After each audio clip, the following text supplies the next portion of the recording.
Genji Guide to Overwatch 2 Part 2. Tips and tricks from Overwatch 1.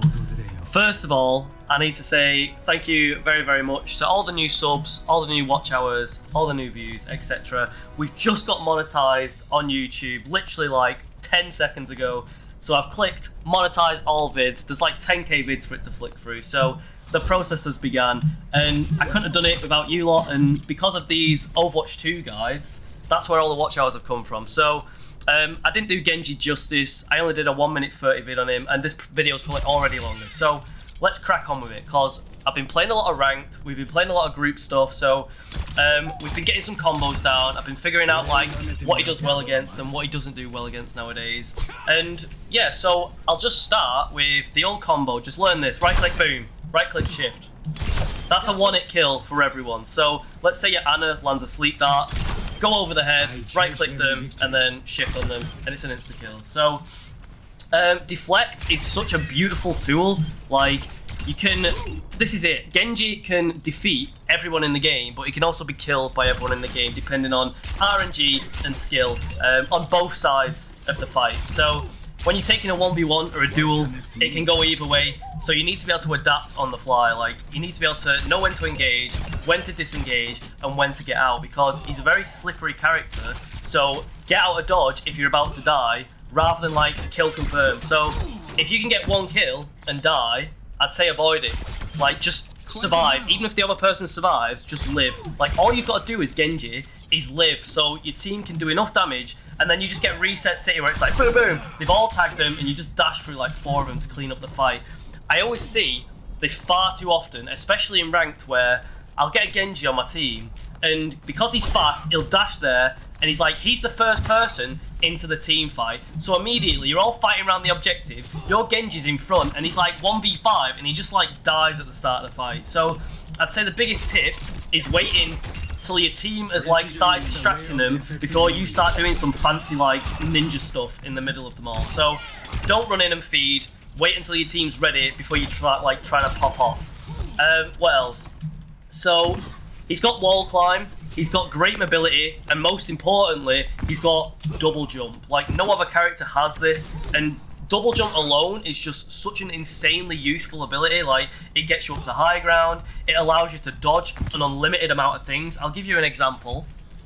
If I'm against Pharah, you'd think, oh, Pharah Genji, it's a pretty weak matchup. Like, oh, I can barely reach the Pharah, but actually, you can reach the Pharah because you've got a double jump, you've got a wall climb, you've got a shift, you've got like all this, and your shurikens don't drop off, so you can be chipping away at her because they do an insane amount of damage. Pharah's got like a really easy hitbox as well, so you can actually take a Pharah 1v1 pretty comfortably. And then you can always do the sick wombo where you do that, dash up, pop your ult, and then like do some of this, like slice her in the air. Like, you only have to land 2 slashes and a dash to kill her, even through like pharmacy. So experiment with it.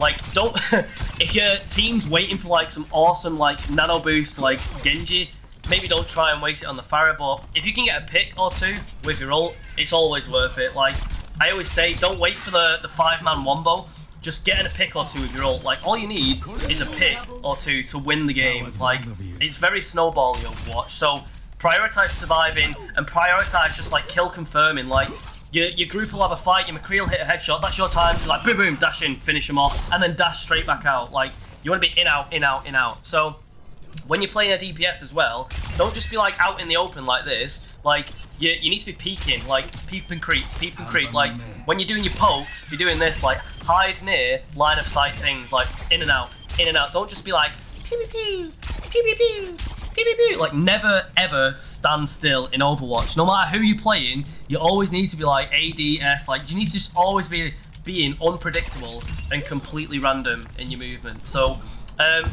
while I'm on the topic of movement, I was going on about Genji's double jump. So Genji can actually double jump over an insane amount of things. Like, let's say Doomfist is charging at you, he's holding right click, he fires at you, you can just jump over him and he can't do anything. Absolute bullying.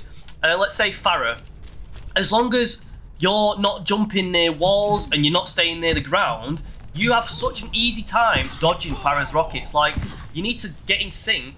The reason I keep going on about Pharah is because I play Pharah a lot, and Genji is actually really slippy and horrible to deal with when I'm playing Pharah. Like, I find hit scan, I'll just creep by, stay out of line of sight, jump up in the air at them and just go boom, boom, kill him. But Genji, he's got a lot of disengage, he's slippy, he's got deflect, he's got a lot of stall, and then he can just like wall climb away and just get out of dodge like whenever he wants. So I'd say don't go near walls, because even if she misses you, the splash damage on the wall will kill you. So same rules apply. When she's firing rockets down at you from the sky, you need to get in sync with her rocket. So obviously she might hit you, which is not ideal, so save your deflect for that. But if you can see a rocket coming at you, you need to double jump, so if it does hit the ground, the splash damage doesn't get you, and you just get in sync with her rockets. So when she shoots, double jump, when she shoots, double jump, and just try not to get caught stood still right next to a wall or like stood on the ground. Just always be like moving, always be in the air.